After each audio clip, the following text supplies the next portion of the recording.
Good evening, everyone. How are you? Sorry for a little bit of a late start there. I was just grabbing myself a little bit of a brew and getting everything ready. So I hope you've had a nice day outside. If you could get outside today and you've had your SPF on, of course. We're going to be talking about that this evening. So tonight is about the Stratum Spinosum. So we're talking about one of the layers of the skin. If you haven't already caught the other webinars, then I do recommend catching up with those, and they might hopefully be on the Shop Beautiful YouTube already for you now to have a look at that. So yeah, we're going to be here about 45 minutes to an hour. It just depends on how interactive you're all feeling, because there are some questions that I'm going to throw out to you guys as well.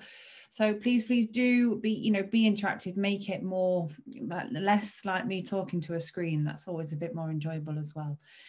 So we'll start by popping into the chat. I know there's a few people still coming in and some people coming in late, but pop into the chat what it is that you do and what's brought you here this evening. And obviously if you're watching live, then drop me a message and say hello. Please do share and obviously tell everybody that you are watching us this evening, because we are still obviously trying to raise awareness behind the fact that we have this program running. And obviously if it becomes even more popular, then we can look at other things that we can help you guys out with as well. So pop it on social if you've enjoyed this evening too. That would be great. So what tonight is going to be about, leveling up. So I am a self-professed skin geek, absolute, literally cannot get enough of it. I live, sleep and breathe kind of, the skin of my clients and helping my clients in that way. And I'm sure that's why most of us are here this evening as well. It's not something that I've always done. So there's another slide in a moment and I'll just kind of tell you a bit about my background in case you've not been on one of these webinars before and you wonder who I am and why I'm here. I'm very grateful to be here talking to you guys this evening, but more than anything, it's just about kind of, offering these solutions to our clients that I want to help you guys with. So the Skin Science series is going to comprise of around about 7 weeks of anatomy. So this is week 4, I think. Week 4. So this is week 4 of the 7 weeks, and then we've got some other things planned after that as well, to think about the key skin ingredients. So that's the next thing that's hopefully going to be coming, which is very exciting. It's very difficult when we're in this industry, I think, to kind of get drawn into brands and excitement and glamour and things like that. Sometimes we need to just kind of strip that back and take a look at a product and the science of skin, how and why something's going to work, and just think to ourselves whether or not it's worth that investment, to utilize for our clients, and if it's going to give us and them the results that they require. So that's why this is here. I don't like to make my training branded, but I do use brands, and predominantly some of these are obviously available from Shop Beautiful. This is how and why I'm here. But more than anything, I just kind of thrive on helping others, learning from this as well. So, even me writing these webinars has been a great refresher for me, because I don't sit here professing to know everything that there is to know about everything. Every day is a school day. So as always, we're going to refresh and revise on the anatomy of the skin. We're going to understand implications of treatment in each layer, and that will kind of come as you learn a little bit more about the cells in each layer. This one's a bit more interesting. The last 3, although it was interesting, there wasn't as much to talk about, so I did find it a bit of a struggle, but we got there in the end, talking about moisture retention, epidermal water loss, and the sort of things that we need to consider when we're doing treatments as well. So do check them out if you get the chance. By doing this, we're helping to discover confidence in your treatment options and the product choices that you make from that, hopefully from the Shop Beautiful range, but you may not. You may go somewhere else and have good reason for that. But that's not why I'm here. I want you to discover confidence in your treatment and your treatment planning for the individuals that you have in front of you. So that's more important to me. You're only going to get that from, that extracurricular activities. So people ask me, is the CPD involved in this? Well, no, there isn't. Does that mean you're going to log off? Well, no, it doesn't, because you're still going to actually get something out of this that you can help your clients with, because that's more important to me than any CPD. She says we have to do it, but it is more important to me that I can help my clients in the best way that I can. So those of you who don't know me, my name is Annette Matthews. My background is dentistry. I'm actually a dental hygienist and dental therapist. Before that, I was a dental nurse, practice manager. Before that, I was a beauty therapist, and I had my own tanning salon. Absolute nightmare. When I think back to this, it weren't just a tanning salon, there was other things that we did in there as well. But now I know what I know, as we're going to go on to a little bit this evening as well. Then obviously it's very important that we are super sun safe as well. So my love for skin came quite rapidly out of university. It was already there. I think that the seed was sown in from having my own, beauty place early days when I first left school. But for me, it was straight out of dental school, and there was quite a lot of clients that I saw with skin conditions. Some of them were quite debilitating, and some of them were life-changing as well, the likes of skin cancers. And it was like somebody was trying to tell me something. Well, that's the sign that I took from it. So hence I moved forward into this industry a little bit more. And I still do some dentistry, but this is quite quickly taking over. I don't want to lose sight of what I've done and where I've been and where I've come from. But ultimately, this is my passion. I've just started a master's in cosmetic medicine, which is proven to be hard work, but amazing as well. So one thing I just want to talk about this evening, if you want to think about advertising procedures and treatments after this webinar, hopefully it might inspire you to think, right, okay, Annette's talked about this tonight, so I can think about really pushing these sort of treatments this evening. One thing I really want to point out, and it's something I say to all my delegates, for anyone that trains with me, the client's coming with a problem. So this has atypically happened to me this evening. I put a post on my clinic page. If you want to check that out, you can obviously have a little look and look at the posts and things that I put out there. And again, this is something at Shop Beautiful I've said we need to help you guys with, and that's the business side of things. So that's coming too. But all of this knowledge that you are building up with the skin science, with everything, with the layers of the skin, you are hopefully starting to prove to yourself and to clients that you offer these solutions, and you offer more and more solutions. And it's how you address them and how you dress them up in order for these clients to see them. So I put a post earlier about a certain product that I use and a certain procedure that I do, but I didn't put that procedure in the text. I put that this is what I can help you with. I've had 3 inquiries since, and it was posted around about 5:30. That's good. I thought that was great. I mean, I know people probably get a lot more, but to me, that was enough, and it just seals the deal. So if there's anything you're thinking about advertising at the end of this, the fact you've done this skin science knowledge, you've learned a bit more about melanocytes and melanin, and obviously very relevant in the weather that we have just now, goodness knows how long it's going to last, but have a think about what solutions you offer. People are going to be wanting to think about good quality sun protection at this point in time. One lady's messaged me today. She has an oily T-zone and she's burnt this area over the weekend. So she's obviously not using the correct SPF for her skin type. Her skin is obviously in poor condition anyway, as we've learned over those outer layers and what it is that's going on over the last couple of weeks. So my solution to her is, okay, we can look at some skin treatments, but let's get you on some good quality home care first, even if you just have the SPF, and see you through with that for a little while. Provide them a solution to their immediate problem, and they will always keep coming back, is my advice this evening. Anyway, on to the matter in hand. And I literally just threw that in about 10 minutes ago, because the messages that I had, I thought, I need to just kind of get this across to you guys as well. And hopefully it'll make a difference with any posts that you plan to do. So, functions of normal skin. We go through this every week, and there's a reason for that, because repetition is good. It ingrains it into our brain. A mechanical barrier. So when skin is functioning normally and properly and everything is just tickety-boo, it's working well as a mechanical barrier. It also works as a chemical barrier. We're going to learn a little bit more about that when we get to the basal layer and the dermis, and that'll make a bit more sense as to what and where is going on with that. We also prevent fluid loss. So we learned about this last week, and that's the overlapping of the cells, that intracellular lipid, that production of solution that provides kind of about a blanket, prevent moisture getting out and rubbish from getting in. One that we're going to cover a little bit more this evening is the immunological barrier and the defense against microorganisms. So we know that this lipid barrier has, some role in that to play. But more than anything, there are other cells responsible that can really help that out. So that's what I can't wait to tell you about this evening. It acts as an endocrine organ and it can produce its own vitamin D under UV. So, you know, a little bit of everything is okay, as we know, and it is good to get outside in the sunshine, but not to overdo it in that respect, and always make sure that we are protecting ourselves from the harmful rays that can cause damage. And we're going to be talking about skin damage this evening as well, so that's good. So think about those solutions that you can offer to your clients from this webinar alone. Thermoregulation: when we are hot, we sweat; when we shiver, we are cold. So obviously our body knows what needs to happen in order to keep the skin and everything functioning properly as well.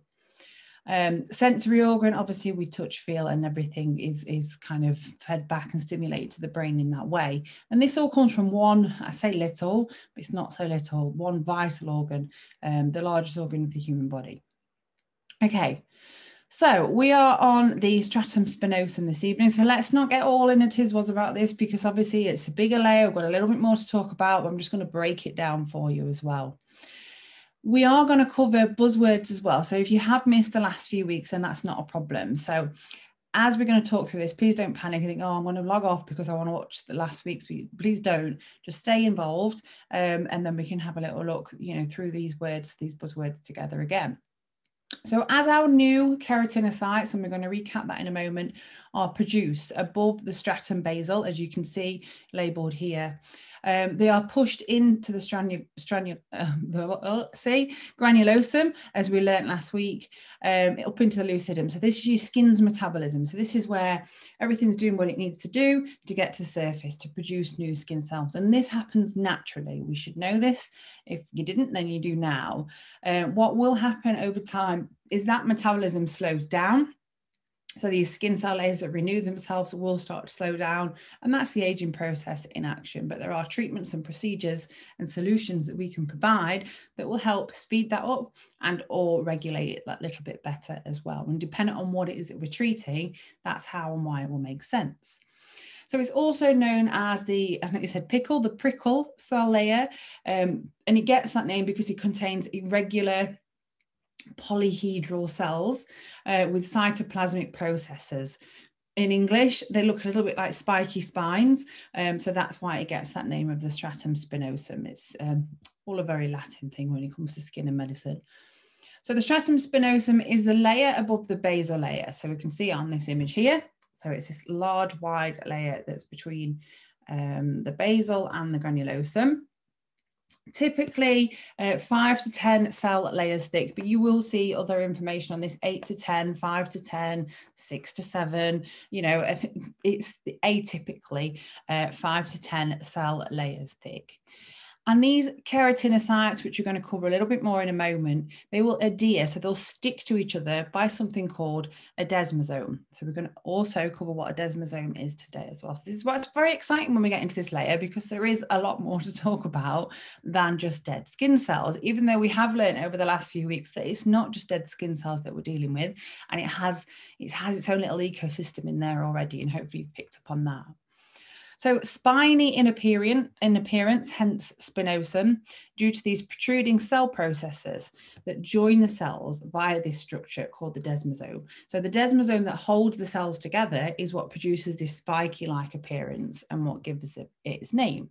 Poor quality image there, I apologise for it, but hopefully you can visualise it a little bit more in a cartoon that way. So the primary function is sticky business. The primary function of the desmosomes is to form stable adhesive bonds and junctions between these cells. So a bit like the one in the relationship who makes all the effort. I posted that in today. You can tell who I was mad at earlier. But ultimately, it's what's holding everything together. It's the glue that holds everything together, ultimately. I'm glad he doesn't watch these webinars. So a keratinocyte, they are the primary type of cell that we find in the epidermis. Hopefully we know this already, but if not, this is a good refresher. The outermost layer of the skin, which is the epidermis. In humans, they constitute around 90% of epidermal skin cells.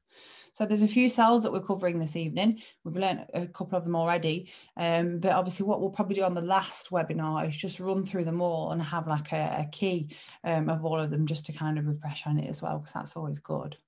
So a keratinocyte produces keratin and is responsible for the formation of this water barrier that we learned about last week. So we really did cover that in a lot more detail, what helps us prevent transepidermal water loss, keep the moisture in, keep bacteria out, and prevent that dehydration underneath the skin, because we know we need to keep the skin moist in order for it to function as it should. Keratinocytes also regulate calcium absorption by the activation of a cholesterol precursor by UVB light to form vitamin D. So if you remember on that very first slide, we saw that it acts as its own endocrine system. It can actually create things.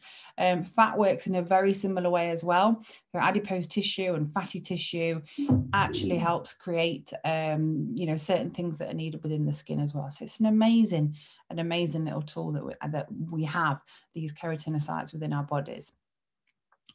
The keratinocytes in the stratum spinosum begin by creating and making the keratin, and they also release this water-repelling glycolipid. I mean, we learned about the, I've got lycopene in my head, that's not the one that I'm thinking of. Last week, we learned about the opposing cells that work alongside the keratin, the keratinocyte as well, that does the same role. And what this water-repellent glycolipid will do is help prevent that water loss from the body, making the skin relatively waterproof. But that is only if we have good quality keratinocytes and the skin is in good condition as well. So that's always important to note.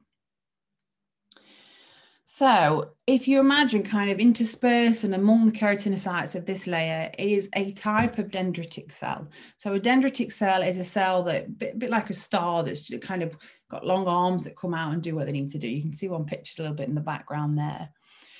So a dendritic cell is called, this dendritic cell in question with the skin that we're talking about in the spinosum is called the Langerhans cell. This will function as a macrophage.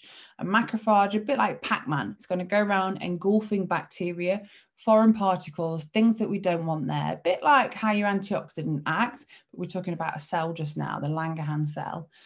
It's going to go around munching away at these damaged cells that occur in the layer as well. So it's a really, really important aspect in the stratum spinosum, that this layer at this point, we have these cells that are functioning in the way that we do. So that's why we have those other layers to protect this. It's starting to get a bit serious as we get deeper down, of course, because that's an important role to have. Okay, so a dendritic cell, these are antigen presenting cells, also known as accessory cells. So these are cells that are going to help provide a solution, a bit like what we do with skin treatments and things like that. So their main function is to process antigen material and present it on the cell surface to cells that require it. So they pick up on, they're like a policing cell. This is how I've posted it on the next slide, I believe. They act as a messenger between the innate and the adaptive immune system. So it's like, do we need to do something? Is it going to sort itself out? Do we need help here? They are the signaling cells. And obviously they've got all their little hands and feet and things everywhere, so they can get everywhere and work out what's going on as well. So that's your Langerhans cell. They are tissue-resistant macrophages of the skin. They contain organelles, which are called Burbeck granules. So don't worry about this too much, but if you do enjoy this sort of geekery, then you're probably right here with me already. They are present in all layers of the epidermis, but most prominent, as we've learned, in the stratum spinosum as well. So they're actually bone marrow derived, and they process their own antigens to things that are going on that don't want to be. So they are a dense network of immune system bosses. So they go out there and boss it. So if they have any problems or they come up against anything, they help find a solution. So they will, go around and help keep the business going and doing what it needs to do ultimately. I can't remember words out this evening. It's when you start talking about cells and you call them bosses, like a cell that's just bossing it in life, you know it's going to be a good evening. These cells determine the appropriate adaptive immune response. So this is these are the guys that will say, right, this is what's going to happen. So they boss it. They absolutely work out what's going to happen, how, what, and why. They do that by kind of interpreting the environment that they're in and the context in which that substance has been found. So if, for example, you know, you've got a gaping wound, then a Langerhans cell is going to say, this is way out of my remit. I might be a boss here, but this guy, I'm going to need my other friends alongside this to help. So that's where the signal will come from, these guys.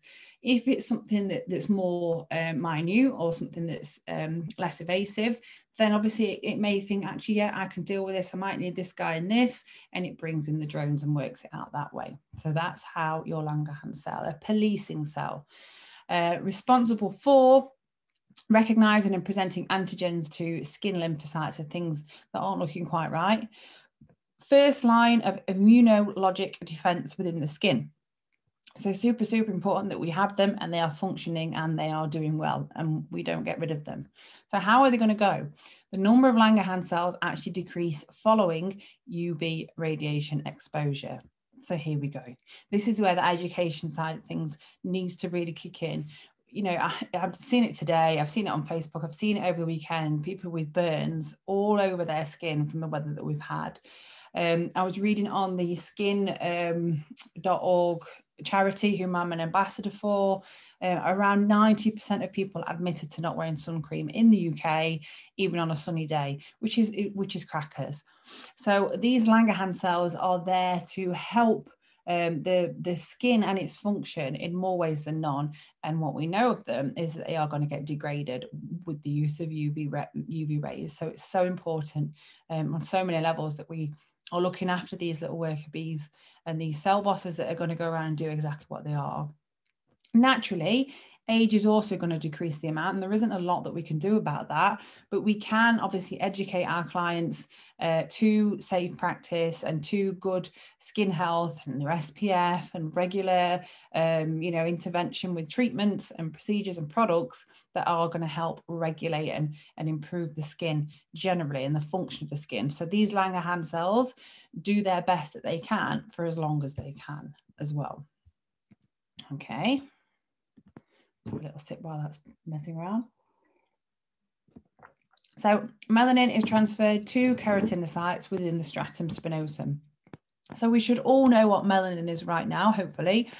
If not, then we're going to go over it now. So melanin is produced by a melanocyte within the next layer down. So this is what we're going to be covering next week, a little bit more detail. And it's transferred up to and around the keratinocytes within the stratum spinosum to help protect cells from UV rays. So when we go away on holiday or we go outside and we get, you know, the atypical gorgeous tanned skin, it is actually the fact that our cells feel like they've been under attack and they've produced this melanin that is going to help protect the cells as well. Obviously, you know, burning skin is worse, but any sort of tanned skin has been under some form of attack. So it's very, very important that we educate our clients to this and make sure that they're aware. In particular, obviously, you know, sunbed users and things like that as well. So the melanocyte cell is also a dendritic cell. So you see why? Because it's got these arms that kind of spangle off it. Spangle's a great word this evening. You can use that on social media. You have my permission. So it's another dendritic type cell that's going to, as you can see here on this image, actually, you've got the dendrite melanocyte. So this is not your Langerhans. Your Langerhans going to be up here doing what it needs to do. So your melanocyte cell is what's going to produce the melanin. So out these little arms, it fires out melanosomes, which again, we're going to cover in more detail next week, but I thought it was just relevant for me to move into this. And what we know, UVB light stimulates this melanin secretion, which is a protective against UV radiation. It acts as a built-in sunscreen, which is great, but we know it's not enough. That's why we need to intervene and apply topical sunscreen as well. So melanin is produced during the conversion of tyrosine to dopa by the enzyme tyronase. So when you see products that contain tyronase inhibitors, then that should start to make a little bit of sense for you. So melanin is produced during the conversion of tyrosine.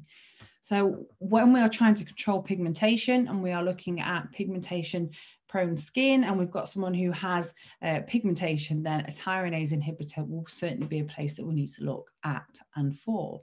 And there's plenty of those on the Shop Beautiful catalogue for you to look into. And again, the webinars that I think are going to follow from this will be talking about ingredients in a little bit more detail, which I think will be really helpful for you all.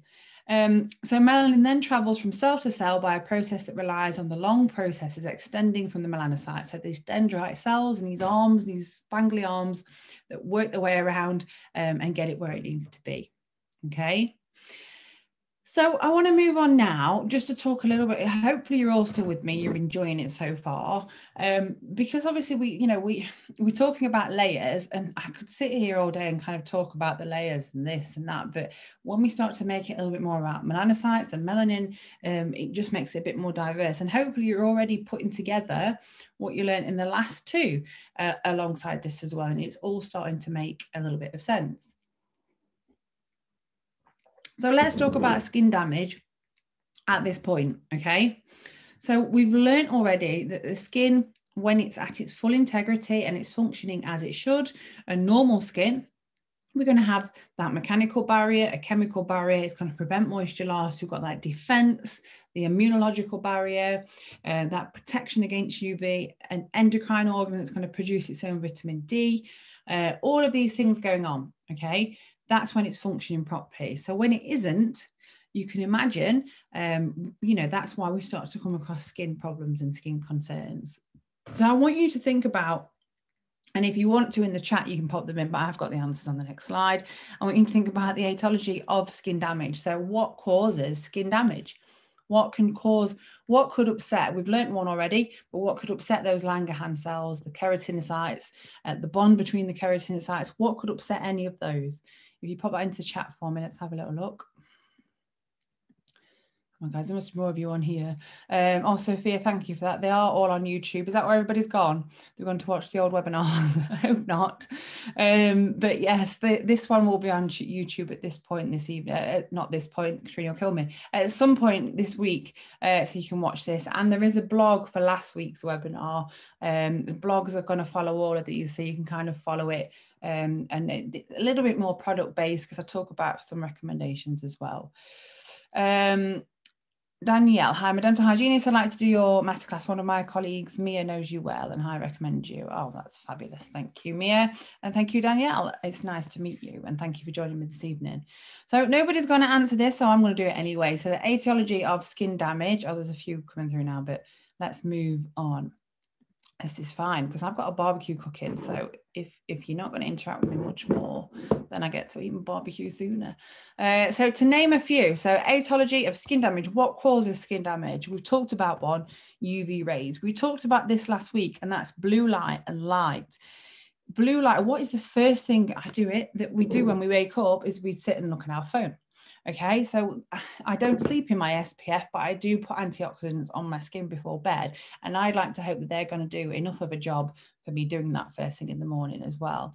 So UV rays, blue light and light is going to have a general effect on the skin as well. Incorrect regimen, poor pH. So the pH of the skin is important for its integrity. The skin's pH sits around about 4.75 to 5.75. And if it isn't quite right, then that's where we have skin problems as well. Poor skin quality and poor habits, that kind of sits with the first one. The likes of smoking, lifestyle choices, drinking alcohol, and I could say all of the fun stuff, but it's not fun for everybody, is it?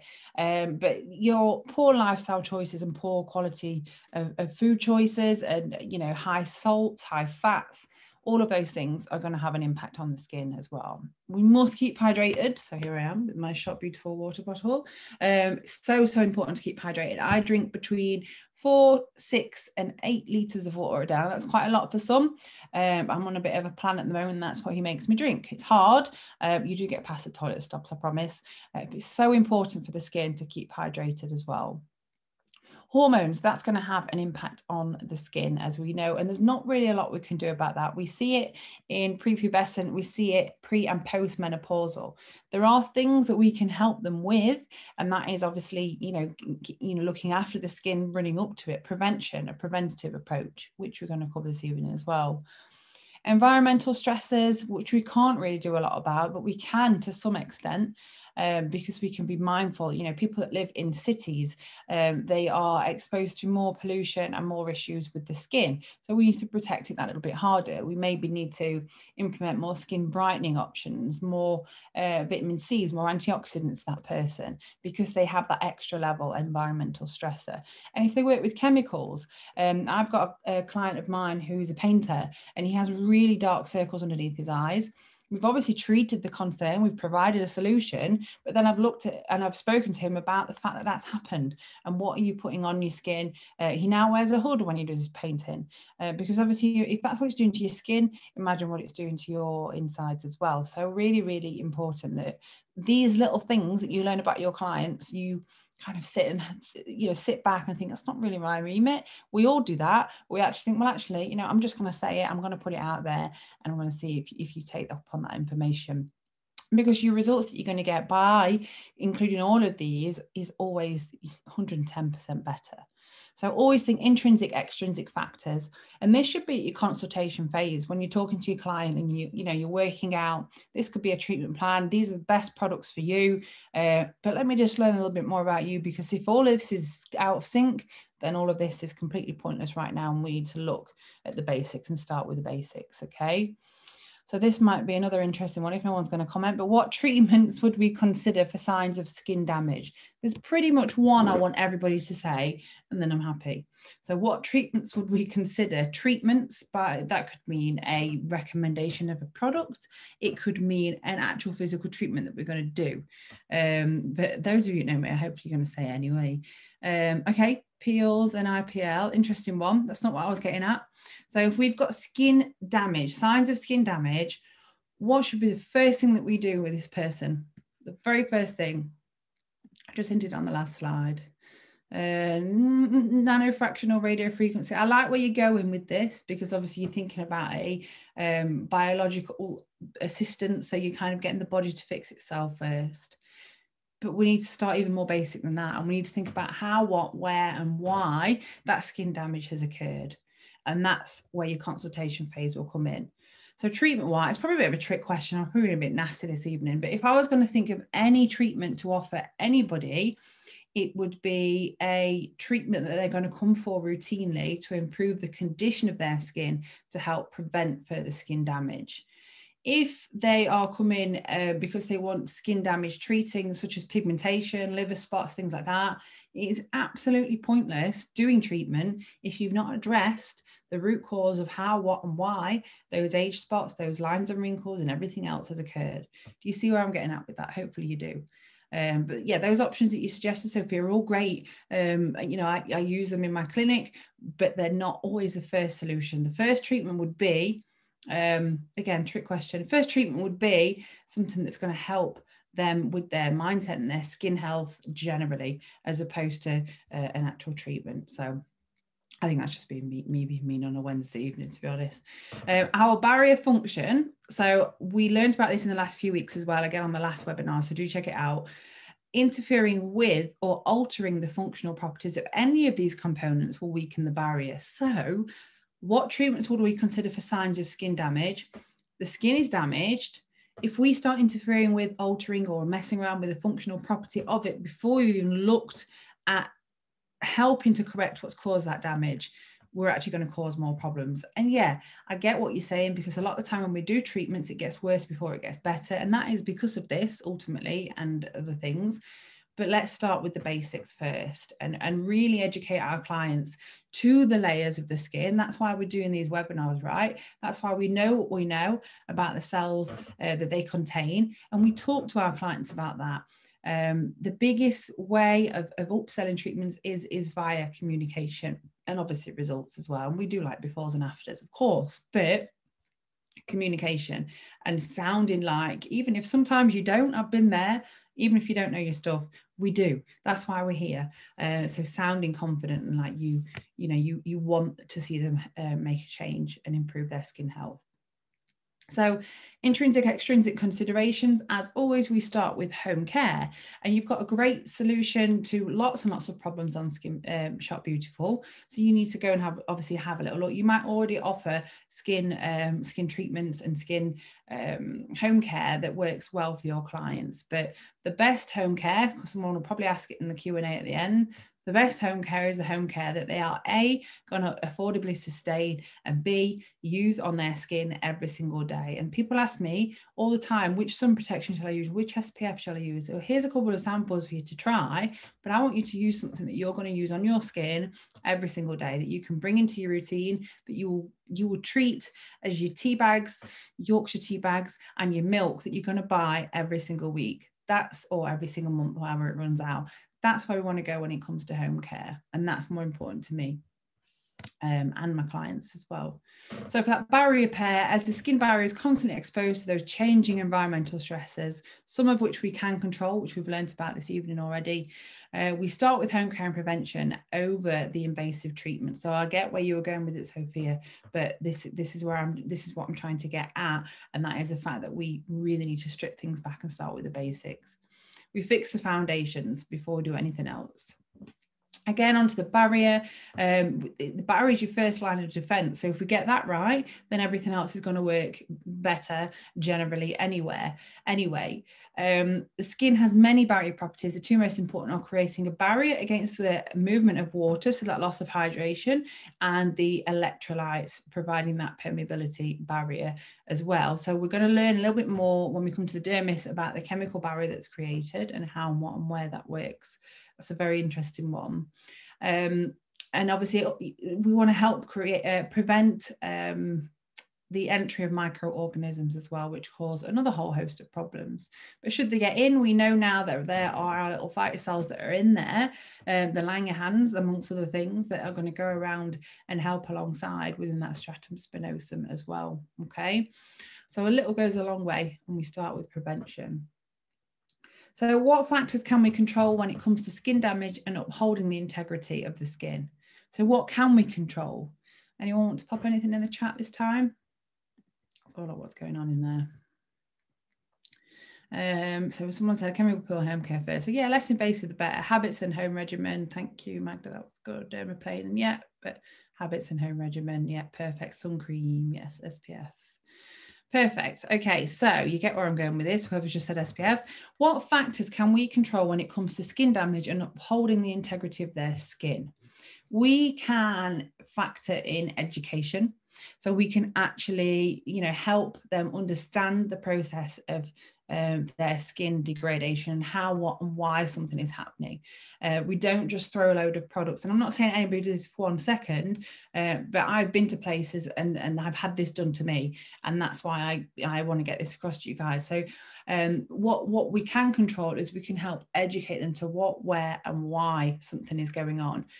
You might have, and I have this with my clients, we do a consultation, it's free. They and ah, they think, they come back for another consultation, and yes, your time is money, in the grand scheme of things, it is. But if they are, genuinely want to see a change, they do keep coming back, and then they invest in themselves after. You help them see it more of a journey as opposed to a quick fix. So factors you can control are education, is your sun protection, so your products that you're offering them. It's their mindset as well. So, it's not just going to be a quick fix and a quick sell. And it's really important they appreciate that. So they're not banging on the door every 15 minutes because they've not got the results that they wanted yet. So again, the key factor to me is education. And you can all hopefully do that a little bit better and a bit more confidently, just with the help of these webinars. You might already have it there. You've already all got it there. That's why you're in this industry, but it's fishing it out and utilizing it in the right ways as well. So again, functions of normal skin, we educate our clients to it. What factors can we help them with? Okay, so what factors can we control? We can help them maintain that mechanical barrier and the chemical barrier to an extent. We can help them prevent fluid loss and help looking after their cells within the first few layers of the skin. And that's initially before we've even done any invasive treatments. or even minimally invasive treatments, we can help minimize that loss of water. We can help them defend against microorganisms by educating them and providing that knowledge and improving their skin's integrity.